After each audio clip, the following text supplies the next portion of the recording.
Good morning, students.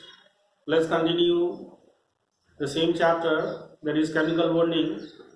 So far in this chapter, we have learned about the chemical bond, types of chemical bond. Then we started the topic that is electrovalent compound or electrovalent bond. Okay, where we learned about the electrovalent bond, electrovalent compound, electrovalency.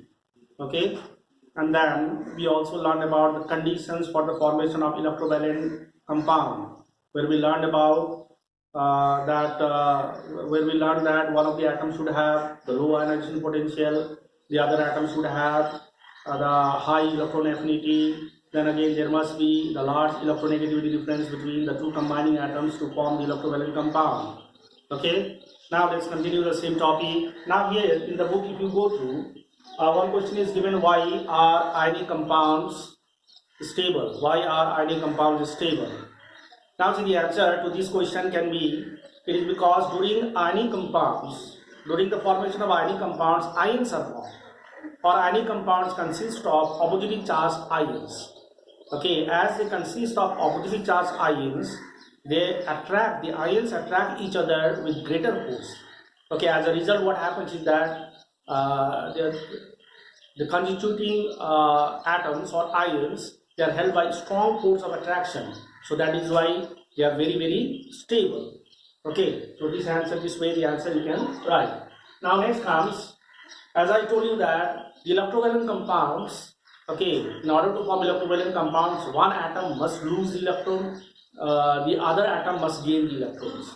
Okay, so the atoms usually having greater tendency to lose the electron belongs to usually of the atoms of metals, and the non-metals atoms usually have greater tendency to gain the electron.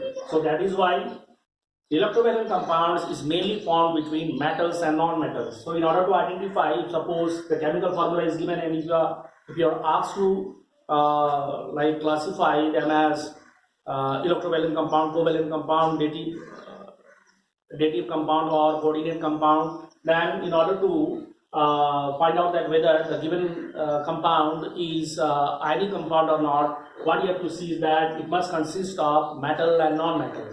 Okay, like Na is metal, Cl is non-metal.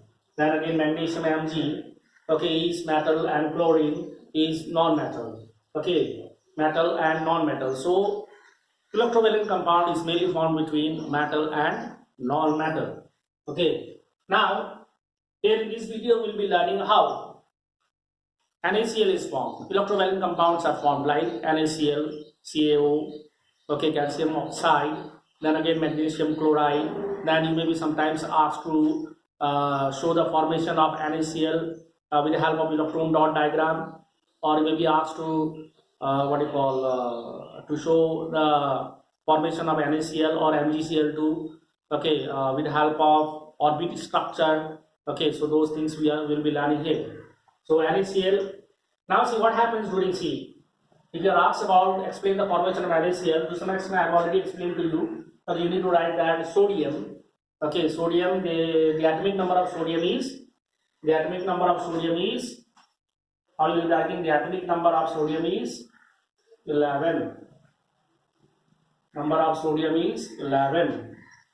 Okay, 11. So its electronic configuration will be how much? 2,8, 1. So that is why to have 8 electron in the outermost cell or to have a stable electronic configuration, sodium atom loses 1 electron. Okay, and thereby they develop positive charge ions. Okay, as explained by this reaction, Na plus, okay, to lose the electron, so I will mention here minus 1 electron, and thereby it develops 1 positive charge. Okay, and again as it has lost 1 electron, so it will develop 1 positive charge. Then again you will be writing about the chlorine. Atomic number of chlorine. Atomic number of chlorine is how much? It is 17. So its electronic configuration is how much? It is 2,8, 7. So to have stable electronic configuration, chlorine needs 1 electron, which it gains from the sodium, which it has lost. Okay, and thereby what happens is that the chlorine atom will accept the electron, 1 electron which is lost by the sodium, and thereby it develops negatively charged ions. Okay, negatively charged ions. 2 comma 8 comma 1, and here 2 comma 8. Okay, here 2 comma 8 comma 7, and here 2 comma 8 comma 8. So in this way both sodium and chlorine will attain stable electronic configuration. Now see, these opposite charge ions, okay, as the ions which are formed are opposite charge, they attract each other and thus they form the electrovalent bond, and the electrovalent compounds are thus formed. Okay, like this, Na plus, okay, they come closer as they are opposite charged, they attract each other, they come closer, and thus they form electrovalent compound, NaCl, Cl minus. Okay, so this is how you can explain the formation of NaCl. Okay, the same thing we can explain with the help of electron dot diagram. Electron dot diagram, often asked in the examination, electron dot diagram.